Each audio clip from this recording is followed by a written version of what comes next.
Hey guys, I want to do a story time today. What I do is I have a notebook that I've written a whole bunch of story times down in, and when something happens in life that makes one of these come to mind, I sit down and tell it. Uh, that's just kind of how I can tell it with, with meaning behind it, because I don't think I could just sit here and randomly tell a whole bunch of stories. But we had just gone down to see our daughter in Houston, so this came to mind, so I thought I'd sit down and tell it. If you follow along in my storytime videos, you know our middle child was a handful, to say the least. She was a handful. So, if you follow along, you know my husband worked on the road. I had the kids by myself. He worked, away. They built apartment complexes and stuff like that, so he wasn't home. I had the kids by myself. Now, I don't think I got the short end of the stick, but I do think my job was pretty hard. I mean, I know his was too, but mine was stressful. To me, it was very stressful. So it seemed like literally every time he called home, I was just bawling, but it was out of frustration. I wasn't unhappy. I was just so frustrated. I didn't know how to be her mama. I didn't know how to handle her. I mean, she was the strongest willed child I've ever seen in my life, before or after her.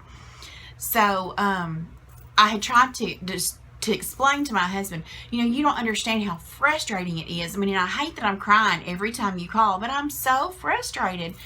And I said, imagine you build, a wall or whatever, and you go to stand the wall up, and then you turn around to get the next wall, and somebody's knocked the wall you just stood up down, and you go, who knocked that wall down? Nobody admits to it. It's just down. It's just frustrating for that to happen all day, every day.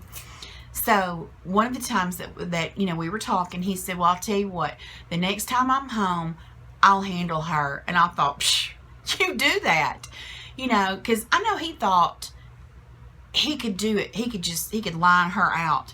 Well, there was no lining her out. She lined us out, if anything. So the next time he came home, he literally hadn't even been home, not even 24 hours, just a few hours. We were sitting in the living room watching TV or something, and she took a toy from our older child, and I went, oh, I looked at, my husband like, what you gonna do? Here you go, be the mama. And so I get up and leave out, because I don't want me to influence what's about to happen in here. I want him to handle this by himself. So I hear, Cameron, give that back. Cameron, I said give it back. Cameron, give it back. If you don't give that toy back, Cameron, this went on, and I thought, oh my gosh. So he comes out of the living room, and I'm like, uh-oh, what's up? He gets the fly swatter, and I was like, oh, I don't want him to spank her, but I'm going to let him be the mama. Maybe that's what this situation needs. I don't know. So he goes back in there, and I hear, Cameron, give it back. Spat. Cameron, give it back. Spat. Cameron, give that toy back. Spat. Cameron, I'm going to spank you if you don't give that toy back. Spat. I'm going to spank you, Cameron, if you don't give that toy back, Cameron, right now. Spat. Give the toy back. Spat. This goes on forever, it seems. And finally, my husband comes out of the living room, and he just had his hands up there, and he's like, oh my God. I said, do you see? Every single day, all day long, that's what it's like being her mom. It's so frustrating. He said, you know what I managed to do? I managed to make her drop it. I could not make her give it back. I couldn't make her give it back. All I could do is make her drop it. She was, oh my God, y'all. I have 3 kids, and she was the only one like that, so I know not all kids are like that. But here's another little story that kind of goes along this, and it's not long enough to be a story time by itself, so I'll add it to this one. When she was a teenager, you can only imagine how we butted heads.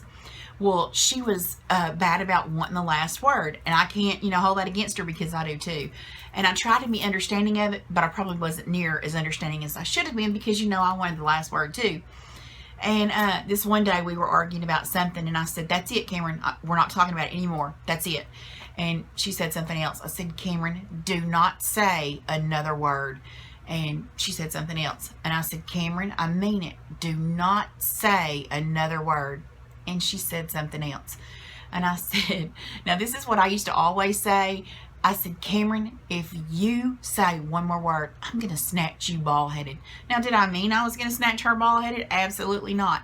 And my mom hated for me to say that. She said, don't say that. Say you're going to spank her or something like that. But don't say you're going to snatch her bald-headed. But I did. That was just my saying. I said that all the time. And so I said, if you say one more word, I'm going to snatch you bald-headed. But she was used to hearing that. So she had long, thick, beautiful hair. And so when I said that, she whipped her hair around. It was in a ponytail. And as it came around, I caught it in midair like that. Because she had gone, and I know that wasn't a word, but that was her getting the last word. So I had caught her ponytail in midair. Well, she was able to take a couple of steps before this caught a hold.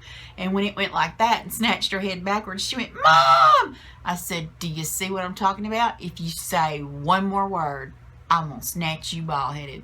So, y'all, our life has been, I'm not going to say it bad because it wasn't bad at all. It was just so hard to know how to parent such a strong-willed child and how to do it in the right way. And I'm sure I failed many times, but that was our life with her. And did you see this gray patch in my hair? Yes, ma'am. She made me earn every last one of those. Yep, my strong-willed middle child. It's a wonder I'm alive today, because there were many days I thought, you know what, I'm just going to run away. I'm going to run away. I don't want to be the mama no more. It was so hard. But let me just say, guys, she is amazing. So being strong-willed as a child is not, well, parenting a strong-willed child is maybe not so good, but being a strong-willed adult is amazing, because y'all, she's an amazing adult, you know.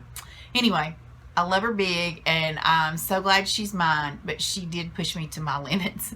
Guys, if you have any stories about a strong-willed child, please share them with me so I know I'm not alone. Thank you for watching, and I'll see you next time.